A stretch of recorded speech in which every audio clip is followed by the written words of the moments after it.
একটা পুরনো রূপকথার সাথে আজকের ভয়ের কি মিল থাকতে পারে? চলুন ব্যাপারটা একটু খতিয়ে দেখি। কারণ এই গল্পগুলো মানুষের ভেতরের কিছু সত্যি তুলে ধরে যা আজও একদম বাস্তব।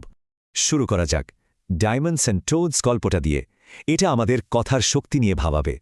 একই বাড়িতে থাকত দুই বোন, কিন্তু দুজনের মন ছিল একদমই আলাদা। তো একদিন খুব গরমে দয়ালু ম্যারিয়ানকে পাঠানো হলো জল আনতে। সেখানেই তার একটা পরীক্ষা হয়।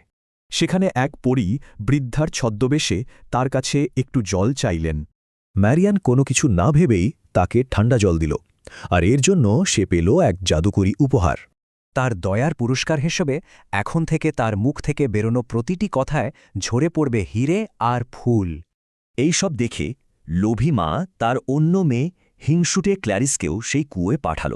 একই অনুরোধের উত্তরে ক্ল্যারিসের মুখ থেকে বেরোল শুধু অহংকার আর খারাপ কথা।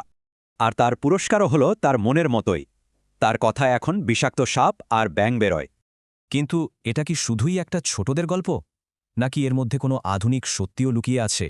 এবার আসি পিটারের গল্পে। ৮ বছরের পিটার নিউ ইয়র্ক সিটিতে পরিবারের সাথে ঘুরতে গিয়ে হারিয়ে যায়। ভয় পেয়ে সে একা একাই হোটেলে ফেরে, কিন্তু ভুল করে ঘরের ভেতরে চাবিটা রেখে আসে। আসলে মানুষ যখন খুব ভয় পেয়ে যায় তখন তারা অনেক সময় বোকার মতো কাজ করে ফেলে। পিটার যখন আরও বিপদে পড়ছিল তখন মিসেস বেল নামের একজন এগিয়ে আসেন, ঠিক সেই পরীর মতো। তিনি পিটারকে বকাবকি না করে বরং তাকে শান্ত করেন এবং সাহায্য করার কথা দেন। পরে যখন পরিবারের সবাই এক হল, তখন তারা শুধু পিটারকে দোষ না দিয়ে নিজেদের ভুলও স্বীকার করে। এবার দেখুন এই দুটো গল্পের মধ্যে মিলটা ঠিক কোথায়। দুটোই আসলে দয়ার পরীক্ষা।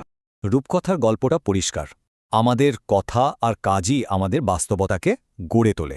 পিটারের গল্পেও কোনো জাদু ছাড়াই একই সত্যিটা প্রমাণ হয়, দয়া আর সততাই সব ঠিক করে দেয়।